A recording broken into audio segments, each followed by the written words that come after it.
Hey guys, today we are going to talk about 8 cards that have gone up a lot in price. We will start with the first one, which is very good with another card. Enchant Player. At the beginning of each end step, Enchanted Player puts the top X cards of his or her library into his or her graveyard, where X is the number of cards put into the graveyard from anywhere this turn. It has a good combo. It's kind of a glass cannon type of combo, but nonetheless, people like it. It has gone up from bulk to $6. The foil is $8, so there's not much of a gap between the foil and the non-foil. It's a $2 gap is not much at all. It's not even a multiplier of 2. So it's interesting to see this card being played. Sometimes when people brew new decks, the cards that are in the decks go up in price. It's not only this card, it's also Phyrexian Unlife would be one which I've seen a deck about it. And it was a budget deck. It seemed like a lot of fun. People went out to buy the deck and it spiked the card.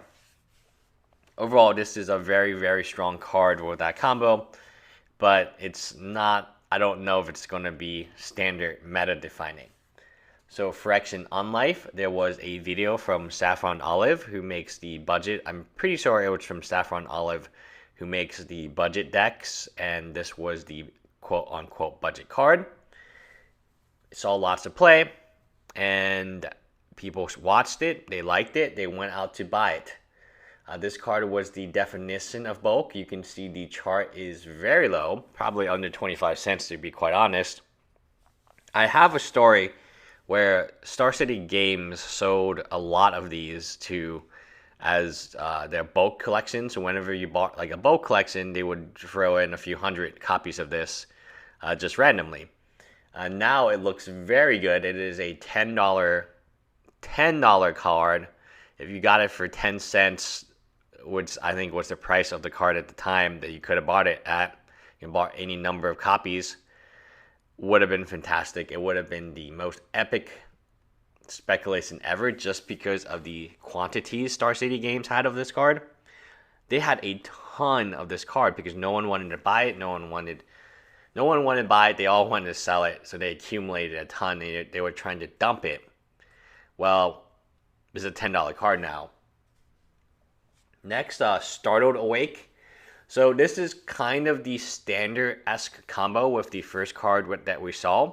So you dump 13 cards, and then you dump another 13 cards, and they're down to 26, and then you can continue to dump. They're not going to have that many cards in your library left. It's good. It's very good because it curves correctly. It's 2 in a blue and then 2 in double blue, so you're curving in with what? And your opponent's drawing cards in their hand as well. They're drawing a card for each turn. Overall, a fantastic combo in standard. It is something that people who want to mill really want. This is their ideal. Mill decks typically are not playable in standard due to the lack of quantity, not the quality. Quality sometimes is extremely high. But Startled Awake is an interesting card, and it has been going up due to that combo, the first card that we talked about.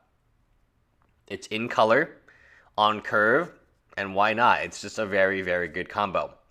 Now, talking about meta defining, we are going into a period where we will probably see more aggro decks than typical, and this is why this card is so good. It has been rising in price. One of the interesting parts about the whole Hour of Devastation, the prices are ticking up. So typically you don't really see that. Normally prices are the highest, especially for Mythics, during the pre-release or during the pre-hype period where people are buying them pre-order. But here we've seen a lot of the cards actually go up in price, not just the 5%, but we probably see, I would guess, 60% of all Mythics have gone up in price, some significantly, as we will talk about other ones in this video. But quite interesting, even the non-super good ones, I think, are seeing some type of play. This one, I'm not sure why you wouldn't just play the dragon over this. Maybe you play the dragon with this card. and it does add a lot of red to your mana pool. For every one life your opponent has lost this turn. So if you have multiple creatures with Afflict, it's good. It's got a good body. I don't know. I like Gold Castigator Angel. I don't remember the exact card's name, but that was a mythic that I thought was going to be very good, but it turned out to be very bad. All right, the big winner in Hour of Devastation in terms of the money, not as a percentage, is the Scarab God. This card is beginning to see play. It's very good. I never doubted that it was good. The one thing I doubted was whether or not it would have a deck. It seems to have a deck. It's a control card. It is something that gives you a lot of card quality control, as well as you can create zombies, right? You can create rather big zombies to help you and block, and that's always very good. The block or attack, scrying is always nice. Your opponent losing life is always nice.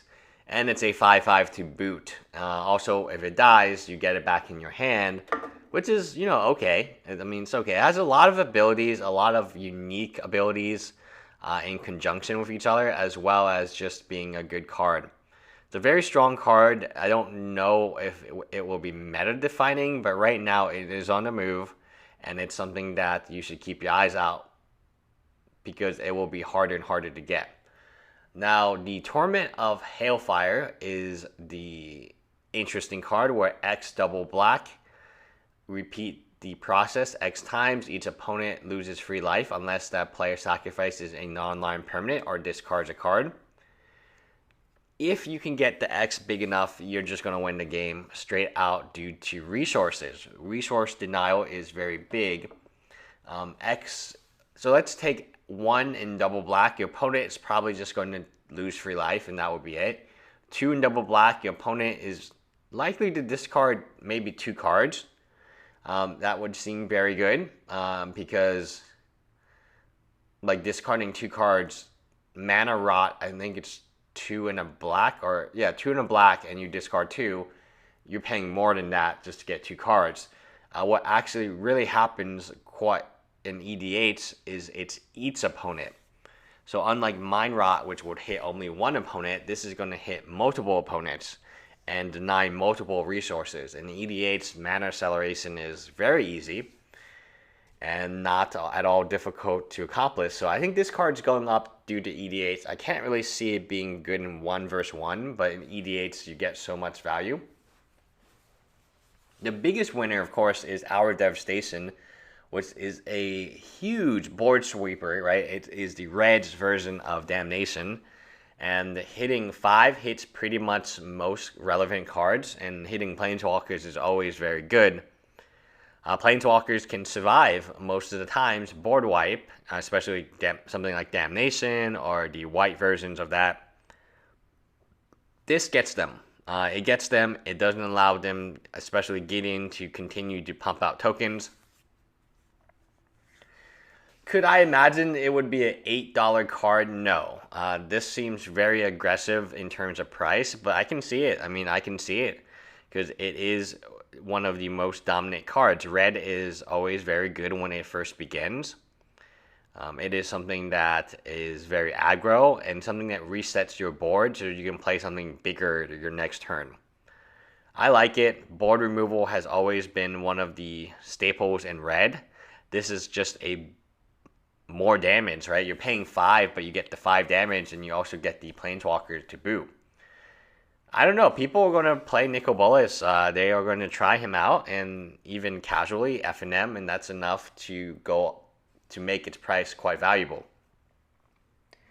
Now, let's talk about this card. This card will be a modern staple. It probably will be EDH staple as well. I'm not sure about Legacy. I don't really play Legacy that much anymore. But I know it's a modern staple because if you look at the regular card and you look at the foil card, it's a multiplier of more, let's call it 3.5, right? That's a huge multiplier for a card. So whenever you see a multiplier like that, that probably indicates that yes, people are picking up the foils first for their modern decks or the EDH decks, and then eventually the card will catch up. Standard cards don't typically have that big of a multiplier. One of the other cards you can look at is Fatal Push, although Fatal Push now has a promo, so it's probably not the best example. There's just not many cards that can be played in Modern that when they come out, you know this is a Modern card. This is one of them. The foil is extremely valuable, and I don't see it going down in price. I do see the regular copy being more expensive. It's a matter of whether or not you can trade into these and not buy them, because trading into them and holding will be very good. This is the card. This is the card that will have value after rotation. Anyway, that is it. Leave me a comment below. Bye, guys.